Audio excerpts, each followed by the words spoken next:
The Bible isn't just a book of random stories. It's 66 different books that come together to tell one story.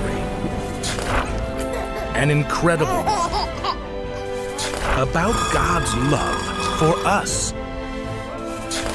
And now for an amazing story.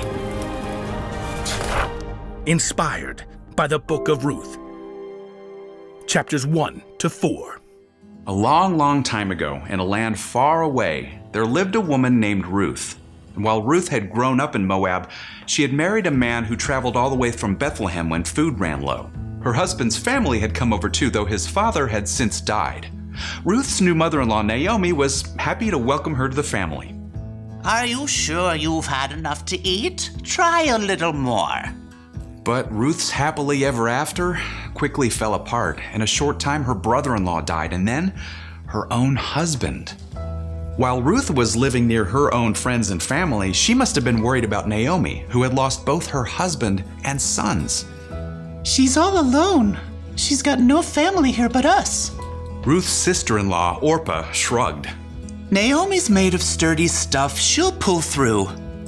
But Naomi could find no peace in Moab. God's given food to his people in Bethlehem again. I'm going back home. Then we're going with you. Yeah, I guess. Wait right there. Oh, we'll be packed in a jiffy. So Ruth and Orpah joined Naomi as she began her long journey. But before they even made it out of town, Naomi stopped. Both of you go back. You were kind to your husbands who have died. You've also been kind to me. So may the Lord be just as kind to you. Well, okay. So Orpah kissed her mother-in-law and left. But Ruth? She would not budge.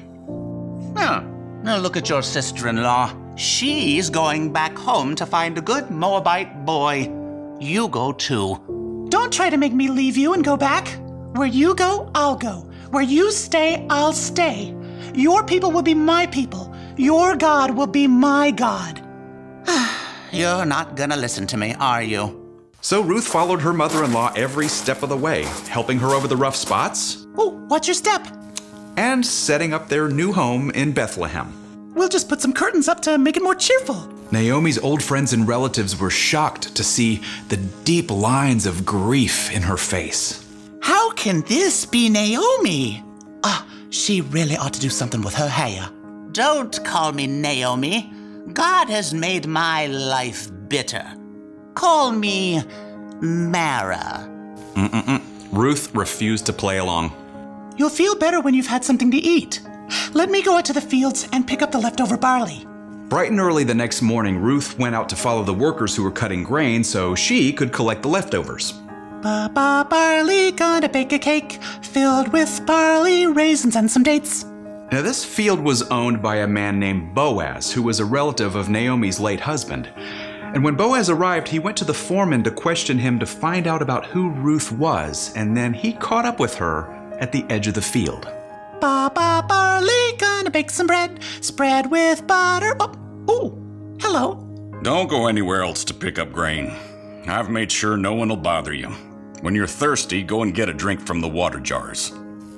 Ruth was stunned to receive such special treatment from a man like Boaz. She bowed low. Why are you being so kind to me? I'm from another country. I've heard about everything you've done for your mother-in-law. May the Lord reward you. At dinner time, Boaz offered Ruth a meal. He even made sure his workers left behind extra grain for her to gather. Barley, time to finish up. When Ruth carried home all the barley she had picked up, Naomi was surprised.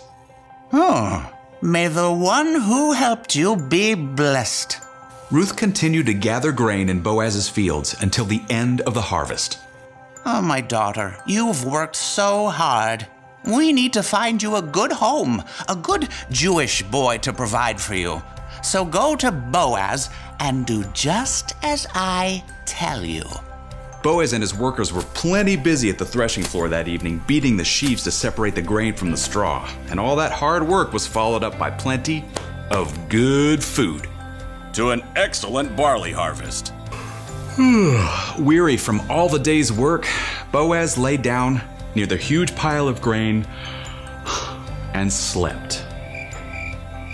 Sometime later, Ruth approached and twitched aside the blanket that lay over Boaz's feet, just as Naomi had instructed. Then, she lay down herself. Boaz was startled when he woke. Rubbing his eyes, he tried to make out the figure lying there in the moonlight. Huh. Who is it? It's me, Ruth. You're my family's protector. So please, take care of me. May the Lord bless you. Don't be afraid. I'll do just as you ask. Before Ruth left in the morning, Boaz gave her some of the newly threshed grain to take home to Naomi. Now, Jewish law required Boaz to check with another man, a closer relative, before he could fulfill his promise to Ruth. I'd like to buy the land that belonged to Naomi's husband. And marry Ruth, too.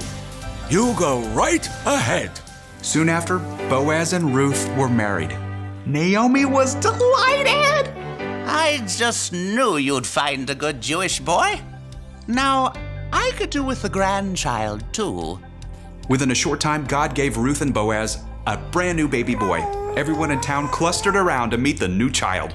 We're calling him Obed. Ooh, Naomi, your daughter-in-law is better to you than 7 sons. Ruth and Boaz smiled as Naomi cradled the tiny baby in her arms. Through the kindness of Ruth and Boaz, Naomi's bitter heart had turned soft again. She would continue to take care of her brand new grandson with great joy